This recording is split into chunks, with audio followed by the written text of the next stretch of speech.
I have a tenuous relationship with the idea, the concept, the notion of oneness.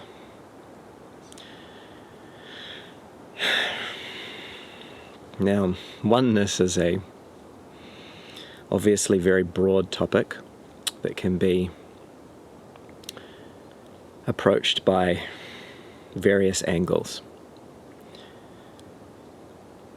In the context that I mean it here, I'm referring to the spiritual or religious sense of oneness, the perennial philosophy, I suppose.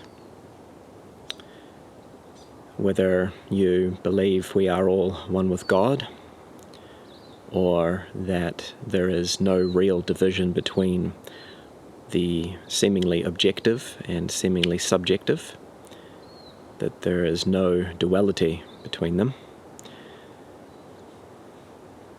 You might, regardless, arrive at the conclusion that everything that is, all of existence, whatever it's comprised of, whatever its true nature may be, is an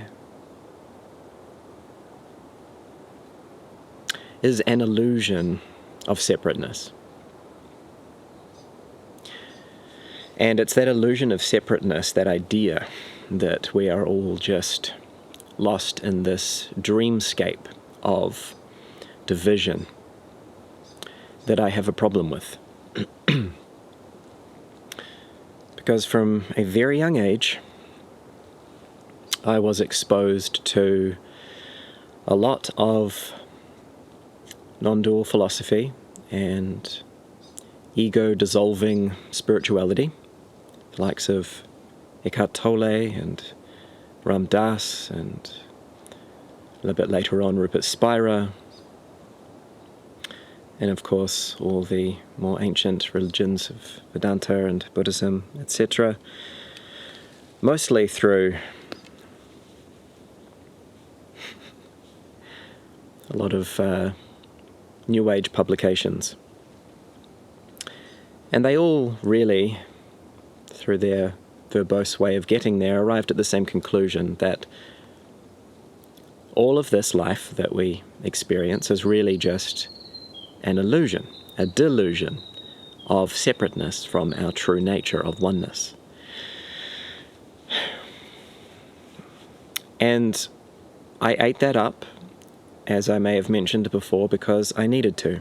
I needed to dissolve my ego as a child so I could survive an enmeshment with my parent.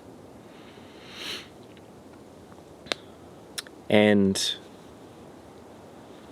I did have transcendent experiences very early on of feeling innately the ecstasy of becoming one with something like one particular instance I remember is of a sunset, where I felt implicitly like I was indivisible from the sunset itself. There was no experience of the sunset taking place anymore. It was simply I. And even in the mundane as well, I remember a cubicle, a toilet cubicle, walking into the men's bathroom when I was about 20, and the shape of everything just suddenly dissolved into this boundless infinite, not in a sort of psychedelic trip kind of way, but in a kind of clear view. It's impossible to really describe. And of course, through transcendent experiences of love and indeed psychedelics themselves. So I've no doubt that, the boundaries with which we experience life as a human being are indeed illusions. I have no problem with that notion. However, I do have a problem with the notion that we ought to live a certain way once we arrive at this realization, this revelation. Because I think what it requires of us is that we actually dissociate from what we're here to do, which is simply to live. It's to incarnate into a life of some kind. It's to feel the rawness and the gravitas, the earthiness of living. It is to be reduced down to the animal that we are.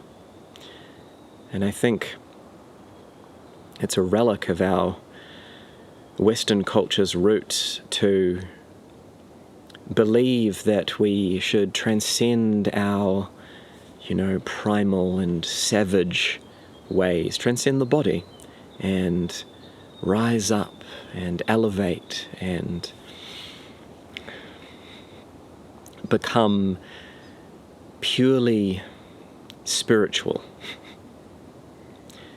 And honestly, I went there and it felt wrong. It felt like just more of the same bypassing the brute fact of the mystery of existence, that we have no idea what any of this is, what any of it means, if it means anything, what the purpose of it is.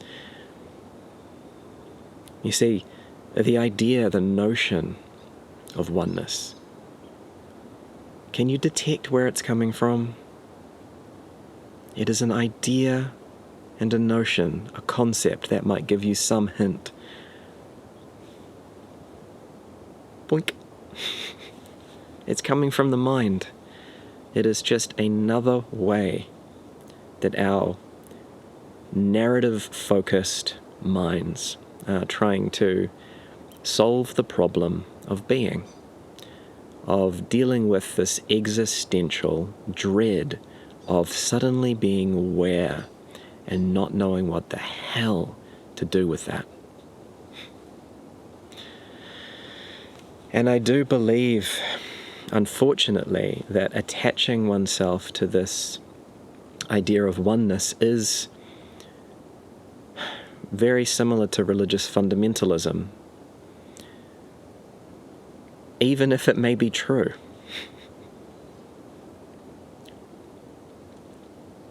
Because we take, for instance, religious fundamentalism. Take, for instance, someone that has believed that they've found Jesus, or Jesus has found them, and they feel Christ's love flowing through them, and they are called to proselytize in the world and save people from damnation. Take that person, for instance. Their experience is valid. Whatever they've gone through, whatever they've experienced, whether it's right or wrong, true or not, it doesn't matter. That experience is valid, and it has led them to a place of conviction. However, that conviction, it may very well manifest in a way that does echo Christ's teachings, but what do we see more often than not?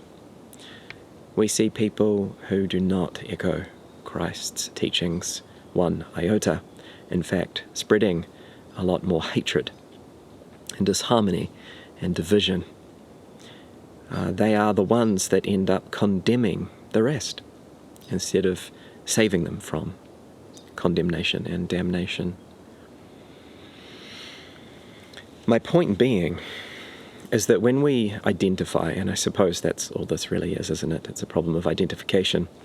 Whenever we identify with these concepts, with our transcendent experiences even, of oneness, of Buddha nature, of Christ's love, or whatever you want to call that perennial experience that a lot of us feel, what we end up doing with that a lot of the time and identifying with it is we forget how to actually relate. And it no longer becomes about relating to life at all. It becomes about spreading a message of some kind and getting a flock and becoming part of a belonging, to feel like your identification is justified. And I suppose that's the ego. And I know that this transcendent experience of oneness is not necessarily false. But day to day, when we're dealing with other human beings, when we're dealing with the practicalities and difficulties and tribulations of life, when we are navigating pain and suffering, that recognition conceptually can only go so far. And I do believe that it actually can end up backfiring and dividing us more. When someone is looking for advice to a problem they're having in life and support from somebody, all they're really looking for is safety and being held and space and acknowledgement that what they're going through is valid, and maybe even a little bit of guidance of how to practically navigate the relative difficulty that they're experiencing, because it is all relative. And when they beseech someone like that, and that person comes along and starts preaching about the divine or about our shared nature of oneness, it misses the mark, doesn't it? And unfortunately, it backfires and it creates division, because it's basically saying to that person who's having difficulty that what they're experiencing is invalid and that they should rise up a few dimensions to bathe in the ultimate truth of love and oneness and all of that. And even if that may be true, does it really help that person to raise their vibration? No. No, it doesn't. Is that what you say to a screaming child in pain? Oh, remember, young one, you are just going through a temporary experience, and you will one day realize you are God, and you better recognize that now, because it will absolve you of your suffering. Your suffering right now will be so much less if you just realize that you are one with everything. No. It's all relative. And the real love and kindness that we can show someone, whether or not it comes from a place of knowing oneness, is to hold them in whatever they are. Be that space for them. Put your own ego aside of needing the validation of your own beliefs and, your own whatever you've arrived at that's moved you. Because I've been there. I've been in that position of being that enlightened one, and telling people that all of their thoughts are just more rumination, and it's not helpful. And so I think a lot of this identifying with the concept of oneness, whatever you want to call it, it really does. It's a secret way of our psyches just dissociating yet again from the really difficult, hard work we have to do of meeting life, of meeting one another, of actually being vulnerable and holding space for difficult feelings and trauma and pain. I really do feel like we go to such great lengths to avoid pain and suffering that we dissociate. And is this not the greatest way of doing that? The most defensible way of doing that? It feels like it is something that the mind has arrived at to remain unfalsifiable and indefensible and something that just cannot be challenged, you know? I'm not sure if I'm making sense here. But I have encountered people like this in my life, and I know that they are coming from a place of love. I know that that's the intention. And, you know, I have come from that place as well. And it might feel like it's the right thing to do, but sometimes I think in our approach to life and other people, in our relation to them, our relating to them, we need to dial it down a notch. We need to lower our own vibration, so to speak. Not that I really like using that kind of language, but it resonates with some people. To just take our heads out of the clouds a little bit and recognize the depths of suffering that people can actually experience, the relative level of that, and be sensitive to that rather than try to preach about some state that if only they manage to reach it and let go of their egos and let go of grasping and let go of all the conditions of their life, then maybe they'd find true peace. See, I find it quite shaming. At least that's how I'm left to feel after I hear that from somebody. I feel ashamed that I am not wise enough. I'm not transcended enough to be able to look past all my suffering and trauma and pain and just become godlike. And that shame, what is it going to do? It's certainly not going to help someone truly reach that level. It's going to probably entrench them where they are. It's going to make them feel more stuck, that they're not good enough, that they're insufficient in some way. And that's not helpful. What's helpful is truly loving someone and showing them the kindness and space that they need in that moment, whatever it is, on their level. If you truly put yourself aside, if you are the enlightened being you claim to be, and can truly put yourself aside and see someone in misery, then what you can do is truly provide space for them. Hold them. You know, they say the greatest gift you can give someone is presence. And I really believe that. And it's not presence of some angelic order. It's not presence of just sending love and light and good prayers. It's doing the hard work of looking them dead in the eye and crying with them, holding their hands, clutching them tight and telling them, I know you're alone.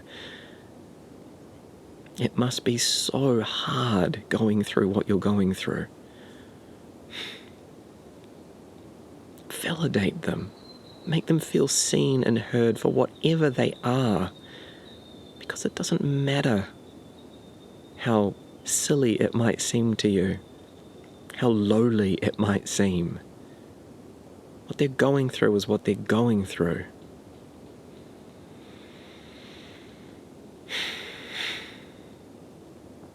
So I think the best thing we can do when we're confronted with this philosophical and spiritual notion and concept of oneness is to be cautious. Because not only does it stop us from relating to life and other people, it actually stops us from relating to our own felt experience. Coldness, dampness, firmness, our somatic experience. That is reality. And we've long sought to transcend it for some reason, because it's lowly and ugly and decay and rot, but these are just relics of old, well, modern culture that replaced a more ancient culture all around the world, a ubiquitous culture probably, shamanistic and in touch with Mother Earth and Father Sky, something that was truly a part of us and we a part of it. To deny all that, I feel, to deny the suffering and darkness and shadow, is to dissociate. It's to forget and to deny a part of us. Because there is no warmth without cold, there is no light without dark, there is no up without down.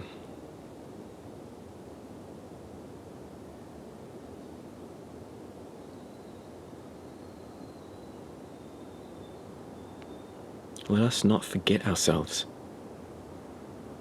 our real selves, our rugged, primordial selves.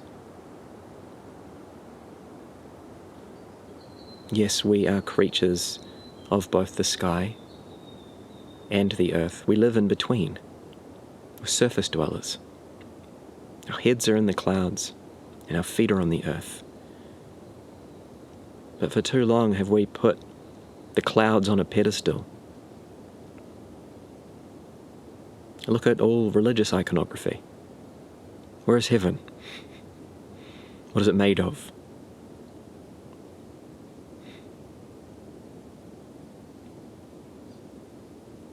Let us not forget where we stand all the time. And remember our roots.